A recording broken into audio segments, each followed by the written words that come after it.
Je vous salue dans le nom de notre Seigneur et Sauveur Jésus-Christ de Nazareth. C'est votre serviteur, le prophète Paul Israël du ministère Le Feu de l'Évangile. Nous sommes dans cette série qui concerne le réveil spirituel et le message de tous les temps. Et je crois qu'aujourd'hui, nous allons passer au vif du sujet qui concerne le message de tous les temps. Car aujourd'hui, nous allons nous focaliser sur le message de tous les temps. Nous allons parler du message de tous les temps. Nous allons dire pourquoi ce message est le message de tous les temps. Mais avant, vous voyez ce CD. Si vous le voyez bien, vous pouvez vous rendre compte que c'est l'image du prophète qui est dessus. Comme pour dire que c'est une œuvre prophétique, parce que c'est une œuvre du prophète Paul Israël. C'est mon nouvel album. Il est intitulé La Consolation. Au travers de cet album, certainement Dieu vous apportera consolation. C'est pourquoi je vais vous exhorter à vous procurer cet album-là. Si vous le voulez, vous n'avez qu'à nous appeler aux numéros qui sont au bas de l'écran et nous vous ferons parvenir vos CD. Que Dieu vous bénisse. Achetez les CD. Achetez les CD. Ça serait une façon aussi de contribuer à l'œuvre de Dieu. Pour tous ceux qui nous soutiennent financièrement, que Dieu vous bénisse. Continuez de nous soutenir parce que Béni TV, c'est payant. Et parce que c'est payant, sans le paiement, les émissions aussi seront interrompues. Et si ces émissions vous font du bien, continuez de nous soutenir. Les numéros qui sont là sont des numéros Orange Money ou MTN Money. Appelez et puis faites vos dons. Soyez bénis. Sur ce, nous allons passer au vif du sujet. Le message de tous les temps. On a l'impression, en entendant l'intitulé de cet enseignement qui va venir, que nous avons affaire, nous sommes dans une figure de style, nous sommes dans une poésie et que nous sommes face à une allégorie. Non, ce n'est pas une allégorie, nous ne sommes pas dans une figure de style, nous ne sommes pas en littérature. Nous sommes dans le spirituel. Et ici, au travers de l'intitulé de ce message, on veut faire ressortir un élément très important, un élément capital, afin que, de par cette révélation, quelqu'un comprenne pourquoi l'évangile est si important et pourquoi l'évangile ne passe pas. Car je vous dis, l'évangile ne passe pas et l'évangile ne passera jamais. Pour ce faire, nous allons aller dans la Bible. Nous ferons une lecture qui va nous aider dans notre progression et dans notre croissance en ce qui concerne ce thème-là. Luc le chapitre 8, à partir du verset 1er. Jésus va au mont des Oliviers. Le matin suivant, de bonne heure, il retourne dans le temple. Et tout le monde vient auprès de lui. Jésus s'assoit et se met à enseigner. Les maîtres de la loi et les pharisiens amènent une femme et ils la placent devant tout le monde. On vient de la surprendre en train de commettre adultère. Les maîtres de la loi et les pharisiens disent à Jésus, « Maître, on a surpris cette femme juste au moment où elle commettait un adultère. Dans la loi de Moïse, dans la loi du moins, Moïse nous a commandé de tuer ces femmes-là en leur jetant des pierres. Et toi, qu'est-ce que tu dis ?» Il dit cela pour lui tendre un piège. En effet, ils veulent avoir une raison pour l'accuser. Mais Jésus se baisse et il se met à faire des traits sur le sol avec son doigt. Les maîtres de la loi et les pharisiens continuent à l'interroger. Alors, Jésus se redresse et il leur dit, « Parmi vous, celui qui n'a jamais commis le péché, qu'il lui lance ou qu'il lui jette la première pierre. » Ensuite, Jésus se baisse de nouveau et il se remet à faire des traits sur le sol.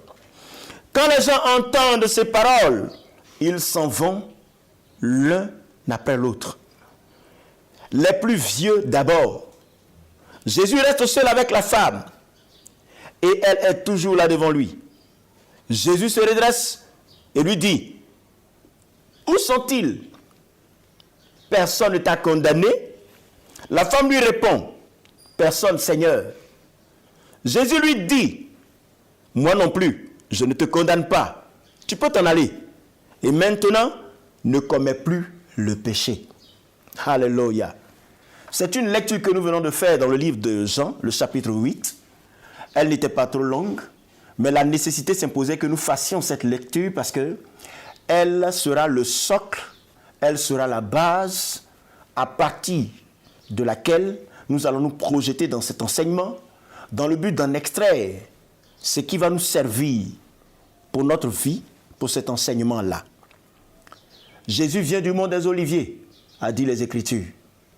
Il arrive au niveau du temple le matin, et voici que les sacrificateurs, dans leur perspective de lui tendre un piège parce qu'ils ont voulu à sa vie, vont porter devant sa personne une femme qu'ils viennent de prendre en flagrant délit d'adultère. Et donc ils disent au Seigneur, Moïse nous a ordonné de lapider de telle femme car nous venons de la prendre en flagrant délit d'adultère. Mais qu'est-ce que toi tu dis? Ce qu'ils auraient espéré ou ce qu'ils avaient espéré, c'est que Jésus s'oppose tout de suite à la loi de Moïse et à la condamnation qu'il voulait infliger à cette femme. Mais ce qu'ils ne savaient pas, c'est qu'ils étaient en présence de la parole elle-même. Jésus se baisse, il écrit au sol, mais avant de le faire, il les regarde et puis il leur dit que celui qui n'a jamais péché parmi vous, lui lance la première pierre. Il se baisse à nouveau et il continue d'écrire. Quelque temps après, Jésus relève la tête et eux tous sont partis. Et la Bible nous dit, parmi ceux qui voulaient lapider la femme, il y avait des vieux, il y avait des adultes, il y avait des jeunes, il y avait des enfants. Donc c'était un jugement qui devait lui être infligé par la population entière, qui était composée bien sûr de toutes les couches en matière d'âge. Et il se trouve que tout le monde est parti en commençant par les vieux. Jésus demande à la femme, personne ne t'a condamné? Elle dit non maître. Et Jésus lui dit, moi non plus, je ne te condamne pas, mais va et ne pêche plus. Pourquoi ils ont voulu lapider cette femme? Pourquoi? Ils ont voulu lapider cette femme selon eux à cause de la loi de Moïse. Est-ce qu'ils ont compris la loi de Moïse? De quoi parle la loi de Moïse? La loi de Moïse prescrit des restrictions au peuple d'Israël dans leur comportement, dans leur façon de faire. Cette loi reflète la pensée de Dieu pour eux. Et le but de cette loi était de les garder de la mort, de les sauver de la mort, donc de les empêcher de tomber dans le péché. Cependant, ils étaient tous unanimes que cette femme avait mal fait, selon la loi de Moïse. Mais ils ne voulaient pas la lapider à cause du péché. Ils voulaient la lapider à cause de l'adultère. Et ce qu'ils n'ont pas compris, que Jésus voulait leur faire comprendre, c'est que l'adultère et le voleur sont au même pied d'égalité. Le menteur et le criminel sont au même pied d'égalité. Et qu'il n'y a pas de petit péché et de grand péché. Et que péché était péché. Mais pour eux, ce que cette femme avait commis n'était pas le péché, mais c'était l'adultère. Donc ils voulaient d'abord leur donner cet enseignement-là. Mais pourquoi les enfants n'ont pas été les premiers à partir? Et que ce sont les vieux qui ont été les premiers à se retirer? Parce que la conscience de l'enfant est vierge, la conscience de l'enfant est jeune, la conscience de l'enfant est innocente. Car il faut un certain âge pour se rendre compte du mal et du bien. Mais lorsqu'on est adulte, on sait ce qui est mal et on sait ce qui est bien.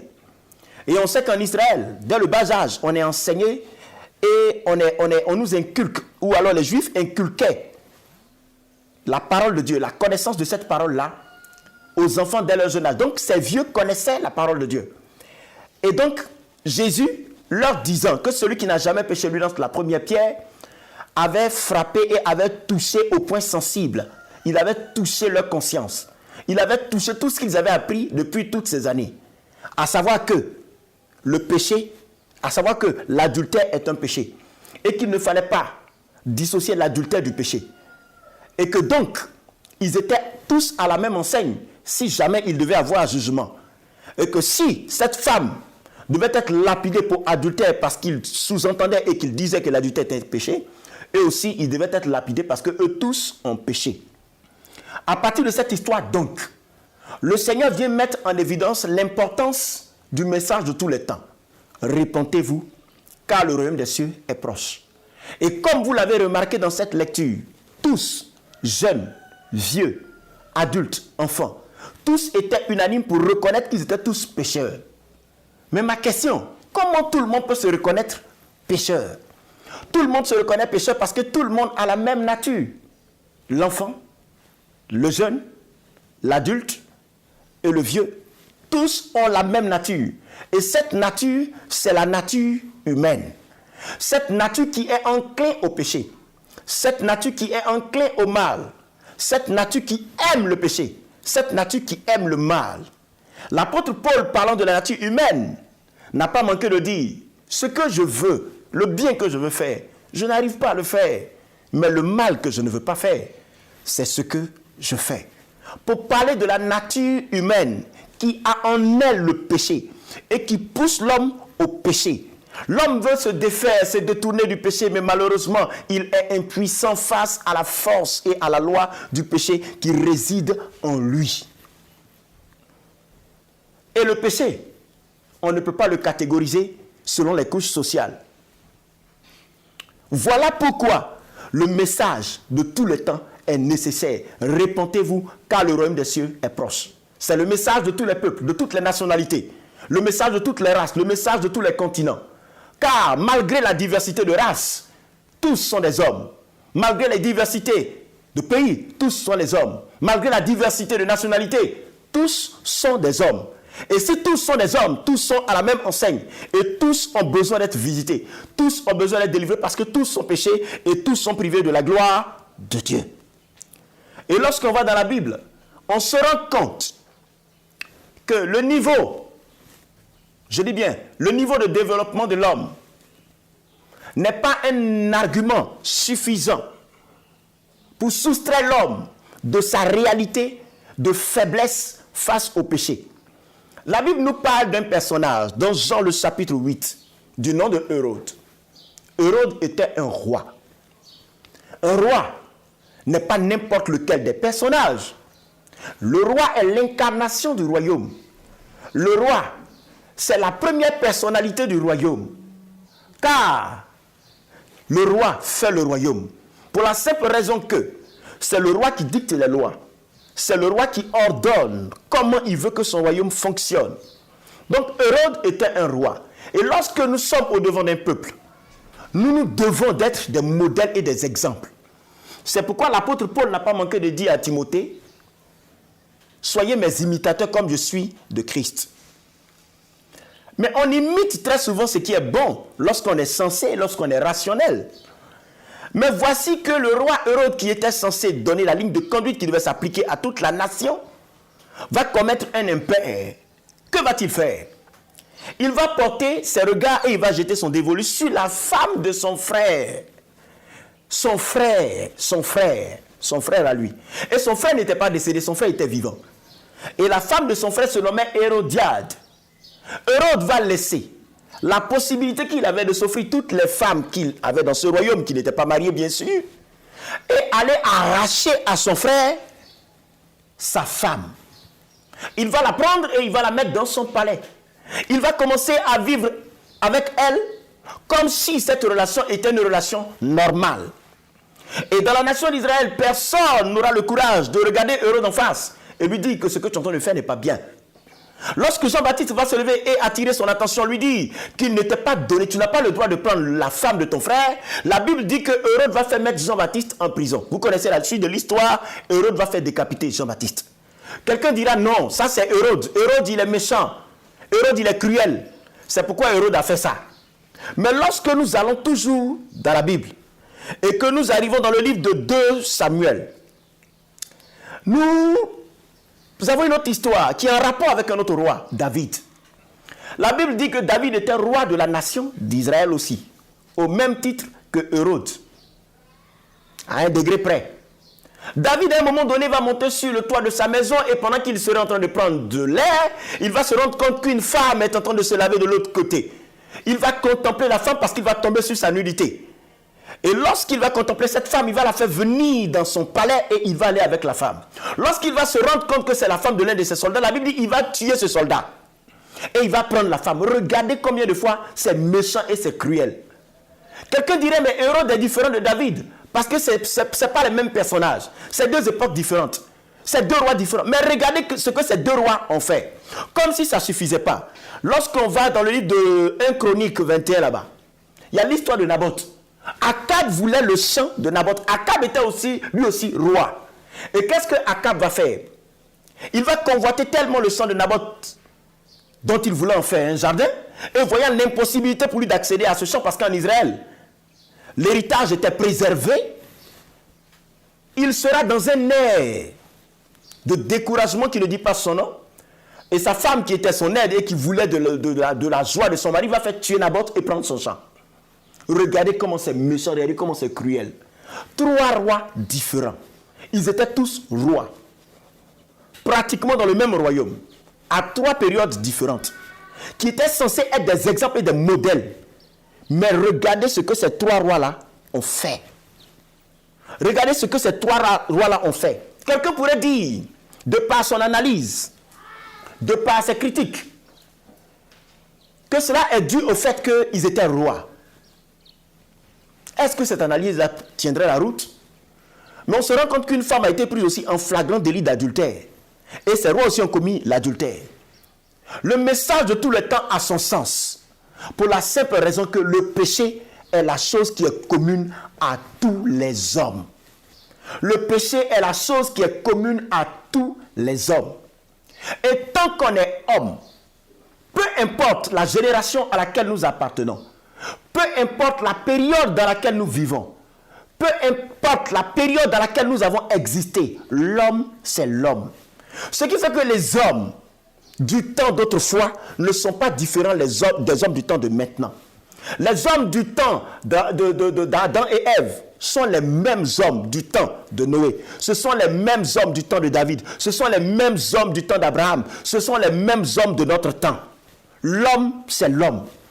Du coup, le développement social, le développement économique, la pertinence scientifique, l'évolution scientifique n'est pas une raison suffisante pour dire que les hommes d'aujourd'hui sont différents des hommes d'hier.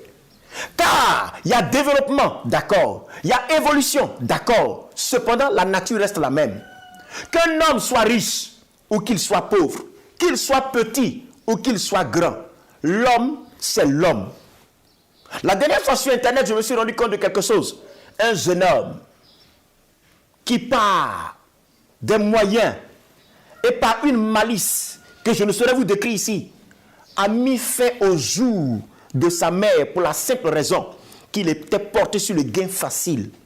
Comment un enfant qu'une femme a porté dans son sein pendant 9 mois, avec la nausée, avec tout ce que nous savons, qui vont avec une grossesse, car parfois il y a des grossesses qui sont difficiles.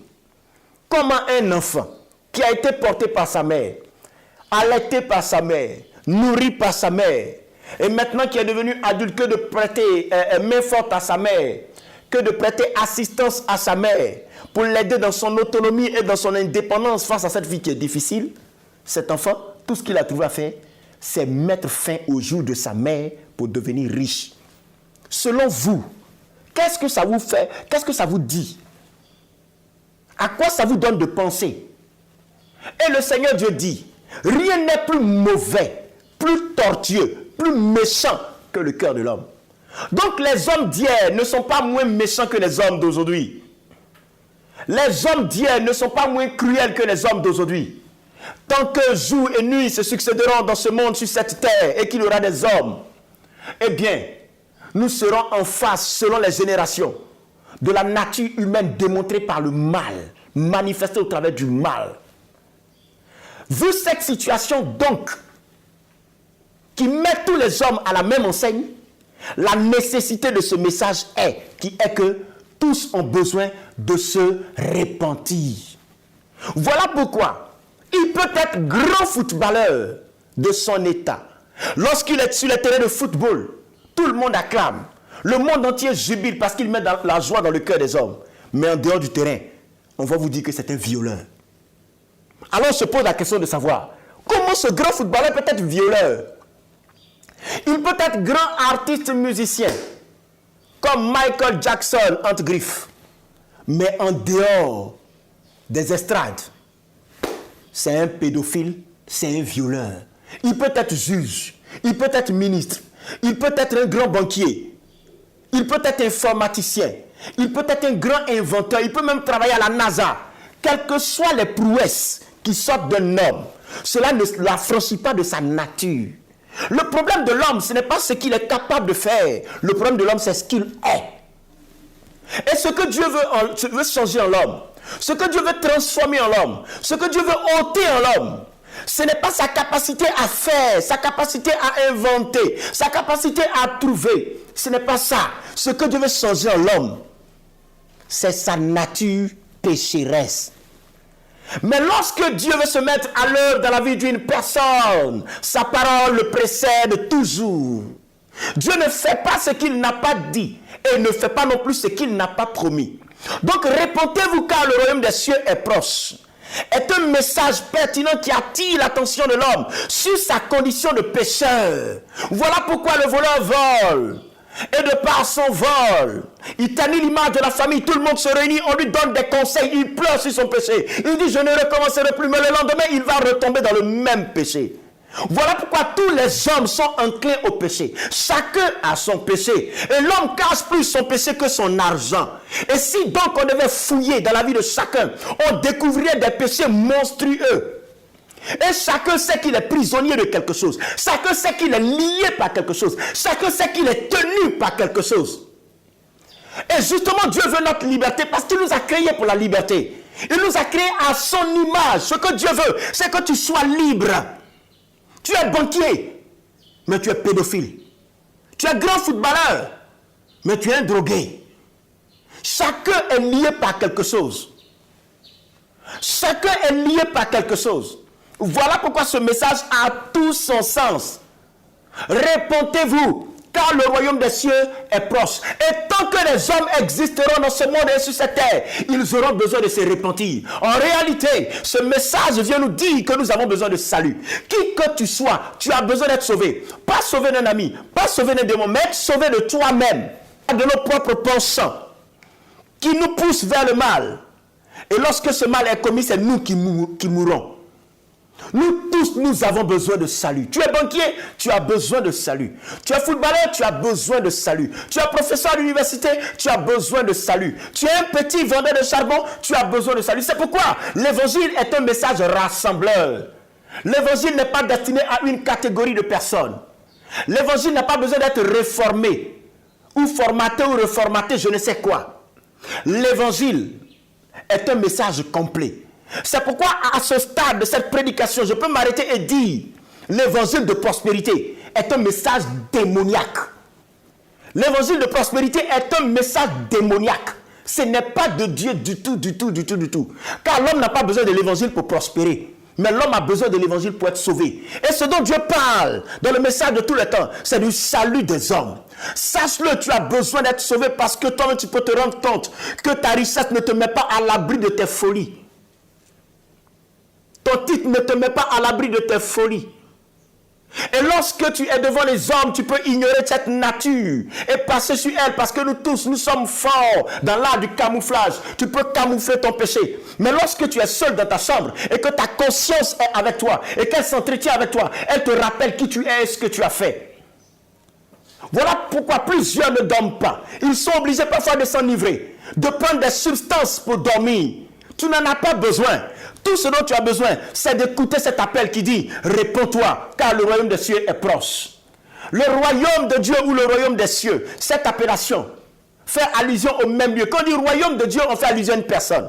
Quand on dit royaume des cieux, on fait allusion à un lieu. Effectivement, c'est un lieu où Dieu est. Pour dire simplement que la vie sur terre n'est qu'un pèlerinage, un voyage de court instant, où nous tous, nous passons, chacun laisse ses traces. Mais le but de Dieu, la volonté de Dieu pour nous, ce n'est pas qu'à la fin de notre vie, nous finissions loin de lui. C'est que nous finissions auprès de lui pour l'éternité. Car en dehors de cette vie, il y a une autre vie qui est appelée la vie éternelle. Mais on ne peut rentrer dans cette vie éternelle si notre nature n'a pas changé. On ne peut rentrer dans cette vie éternelle si on est enclin au péché. On ne peut rentrer dans cette vie éternelle si on est encore lié dans le péché, si on est encore pratiquant du péché. C'est pourquoi la nécessité de changement, la nécessité de transformation, la nécessité de régénérescence s'impose à l'humanité entière. Qui que tu sois, tu as besoin de salut, tu as besoin d'être sauvé. Tu as besoin d'être sauvé. Un jour, je suis allé m'entretenir avec une personne respectée et respectable. Et pendant que je m'entretenais avec elle lors de sa délivrance, la personne m'a confessé un certain nombre de choses que je ne veux pas dire ici. Je vous l'avoue, je vous l'affirme, je suis serviteur de Dieu, prédicateur de l'évangile. Ça fait déjà plus d'une décennie. Ça fait longtemps déjà que je suis prédicateur de l'évangile. J'ai entendu beaucoup de choses. Mais ce jour-là, je suis sorti de la maison de cet homme-là abasourdi. J'étais stupéfait, j'étais estomaqué. Estomaqué, je vous l'ai dit. Je me suis dit, mais comment il est possible qu'un homme d'un tel cran, d'un tel niveau social, professionnel, intellectuel, voire même politique, peut commettre un tel acte? Je suis sorti de là apeuré. Et je me suis dit, ça jamais, plus jamais je ne vais revenir. Pendant que j'étais sorti de la maison, que j'ai pris ma voiture et que je rentrais chez moi et que je jurais de ne plus jamais revenir, alors j'entends la voix de l'esprit qui me dit, voilà pourquoi je dis qu'il faut sauver. Les banquiers ont besoin d'être sauvés. Les hommes politiques ont besoin d'être sauvés. Les footballeurs ont besoin d'être sauvés. Le pauvre a besoin d'être sauvé. Le petit a besoin d'être sauvé. La prostituée a besoin d'être sauvée. Mais généralement, nous lançons la pierre à ceux dont la nature se manifeste au vu aussi de tous. Car dans le secret, chacun connaît ses penchants. Tous nous avons besoin d'être sauvés. Tous, autant que nous sommes, nous avons besoin d'être sauvés. Celui qui est déjà né a besoin d'être sauvé. Celui qui naîtra a besoin d'être sauvé. Car nous tous, nous avons hérité de la même nature adamique qui a péché dans le jardin d'Éden et qui malheureusement a été chassé de la présence de Dieu. Pour quiconque ne se repentira pas, pour quiconque voudra rester dans son péché, pour quiconque ne voudra pas se détourner de son péché pour retourner vers son Créateur, qui pourtant lui tend une main salvatrice, subira la conséquence de son péché. Et d'autres subissent déjà la conséquence de leur péché de par la maladie, la malédiction, tout le reste. Je ne veux pas revenir dessus. Mais ce que je veux dire, le message de tous les temps, le voici. Repentez-vous, car le royaume des cieux est proche.